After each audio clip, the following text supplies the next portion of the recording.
memulai pelajaran pada pagi hari ini, maka baiknya kita berdoa. Berdoa mulai. Berdoa selesai. Oke, ibu cek absen dulu ya. Haryandi, Apa bu? Apa? Jody, Hadir. Lola, hadir. Monita, hadir. Ria, Sakit. Itu serangga bu.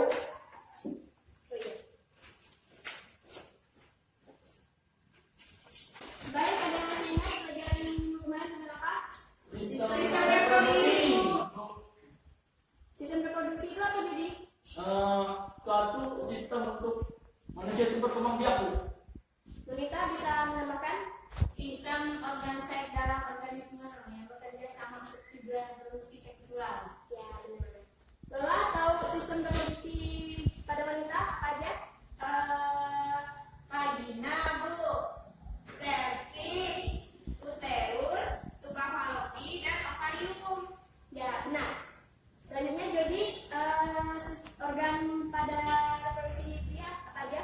Testis, epididymis, sama penis. Ya, benar. Iya. Sistem peredaran darah pada manusia tersusun atas jantung sebagai pusat peredaran darah, pembuluh-pembuluh darah, dan darah itu sendiri. Nah, yang pertama itu jantung. Jantung itu memiliki 4 ruang yang terbagi sempurna, yaitu 2 serambi dan 2 bilik, dan terletak di sebelah kiri rongga dada, sebelah kiri di atas diafragma. Pembuluh darah terdiri atas arteri dan vena. Arteri dan vena terletak bersebelahan. Dinding arteri lebih tebal dibandingkan dinding vena. Dinding arteri dan vena mempunyai 3 lapisan, yaitu lapisan bagian dalam, yang terdiri atas endotelium. Lapisan yang tengah terdiri atas cabang terkecil dari arteri dan vena disebut dengan kapiler. Selanjutnya itu macam-macam peredaran darah. Peredaran darah itu dibagi menjadi 2, yaitu peredaran darah besar dan peredaran darah kecil. Peredaran darah besar itu peredaran darah yang mengalirkan darah yang kaya oksigen dari bilik kiri jantung lalu diedarkan ke seluruh tubuh. Nah, selanjutnya itu sistem peredaran darah kecil. Sistem peredaran darah yang mengalirkan darah dari jantung ke paru-paru dan kembali ke jantung lagi. Darah memiliki fungsi untuk mengangkut nutrisi, oksigen, hormon, dan berbagai zat lain ke seluruh tubuh. Tanpa darah, dapat dipastikan oksigen akan sulit disalurkan dengan baik ke seluruh tubuh. Darah memiliki 4 komponen, yaitu yang pertama plasma darah, kedua sel darah merah, ketiga sel darah putih, dan keempat keping darah. Fungsi plasma darah yang utama yaitu mengangkut sel-sel darah untuk kemudian diedarkan ke seluruh tubuh bersama dengan nutrisi, hasil limbah tubuh, antibodi, protein pembekuan darah, dan bahan kimia seperti hormon, protein yang dibutuhkan untuk membantu mencapai kesetaraan cairan tubuh. Fungsi dari sel darah merah atau eritrosit yaitu untuk mengangkut karbon dioksida dari paru-paru untuk dikeluarkan dari tubuh. Fungsi dari sel darah putih sangat penting bagi tubuh, yaitu untuk melawan infeksi virus, bakteri, dan jamur, yaitu untuk melawan perkembangan penyakit. Hal ini menyebabkan karena sel darah putih ini menghasilkan antibodi yang akan membantu menghentikan zat tersebut. Fungsi dari keping darah yaitu untuk proses pembekuan darah saat tubuh terluka. Tepatnya trombosit akan membentuk sumbatan bersama dengan benang fibrin guna menghentikan peredaran darah sementara, memperbesar jaringan baru pada area luka.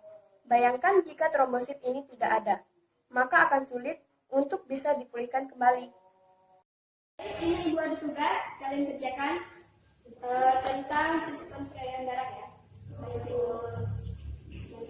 Kalian diskusikan nanti perwakilan kelompoknya maju depan. Iya Bu.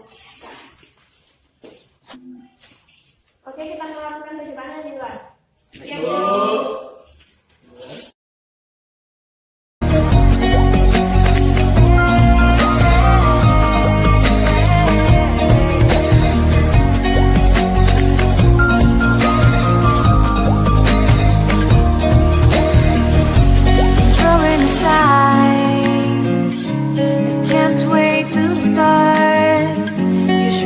Police. Now I even can breathe. You love me and hate me, true me and false me, make me your shining star. Give me we could start. Feel like, feel like, feel like that. Feel like, feel like, feel like that. Feel like your arms around me and stay with me. Feel like your arms and stay with me, baby. Feel like your arms around me and stay with me. Feel like your arms and stay with me, baby.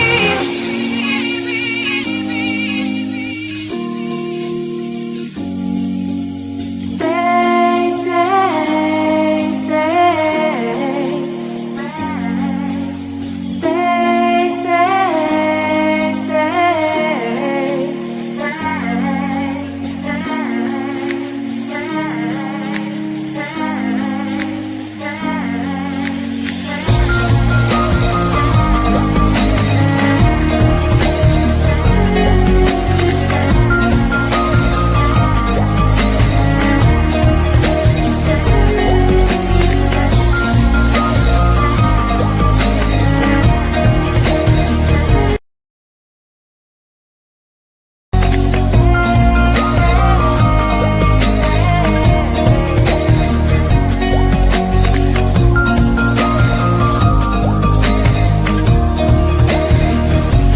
throwing aside. I can't wait to start. You should call the police. Now I even can breathe. You love me and hate me, true me and false me, make me your shining star. Giving, receiving, changing, believing, only then we could start.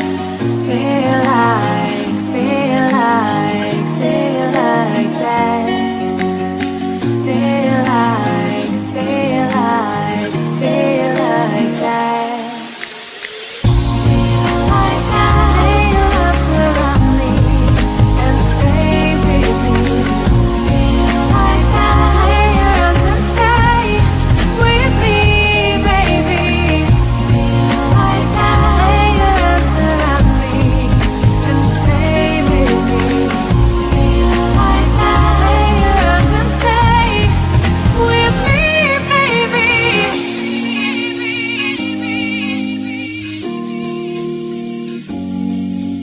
Stay, stay, stay.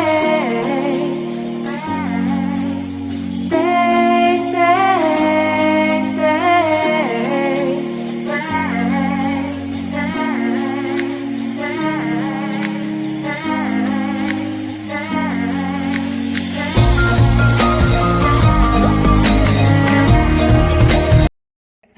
Baiklah, percobaan dan diskusinya sudah selesai ya. Sudah, Bu. Selanjutnya perwakilan kelompok nomor Jody, silakan maju untuk mempresentasikan hasil diskusinya. Baik, Bu. Baiklah teman-teman, saya akan mempresentasikan hasil dari percobaan yang kami lakukan tadi. Dari pertanyaan nomor 1, manakah yang lebih tinggi frekuensi denyut nadi jantung laki-laki atau perempuan? Dari hasil percobaan kami mendapatkan bahwa yang lebih tinggi itu adalah frekuensi denyut nadi perempuan. Baiklah, pertanyaan nomor 2, manakah di antara kegiatan berjalan selama 1 menit dan berjalan selama 3 menit yang menyebabkan frekuensi denyut nadi jantung paling tinggi? Berdasarkan percobaan yang kami lakukan tadi, yang paling tinggi itu pada menit 3. Yang pertanyaan nomor 3, manakah jenis aktivitas yang menyebabkan frekuensi denyut nadi jantung paling tinggi? Berdasarkan yang kami lakukan tadi, denyut nadi jantung paling tinggi itu berada pada aktivitas lari pelan. Baiklah, pertanyaan keempat dari hasil percobaan kami, frekuensi denyut nadi jantung dipengaruhi oleh faktor apa saja? Kami berdasarkan hasil diskusi kami mendapatkan bahwa denyut nadi jantung itu dipengaruhi oleh yang pertama stres, demam, obat, olahraga, penyakit jantung, panas, dan dehidrasi. Baiklah, itulah hasil dari percobaan kami. Kurang lebihnya saya mohon maaf. Itu hasil dari percobaan kami. Baiklah, jadi kita duduk. Baiklah, yang disampaikan oleh Juni tadi sudah benar, yaitu frekuensi denyut nadi pada laki-laki itu lebih rendah dibandingkan denyut nadi pada perempuan. Nah, faktor yang mempengaruhi itu benar juga, yaitu dari stres, terus juga karena ada penyakit jantung, demam, dan mungkin banyak mengonsumsi obat-obatan yang berlebihan dan juga tergantung dengan suhu tubuhnya. Pelajaran sistem peredaran darah selesai. Ada yang mau ditanyakan? Tidak Tidak ada, Bu. Oke, kita akhiri pelajaran kita hari ini dengan mengucapkan alhamdulillah. Alhamdulillahirabbil alamin.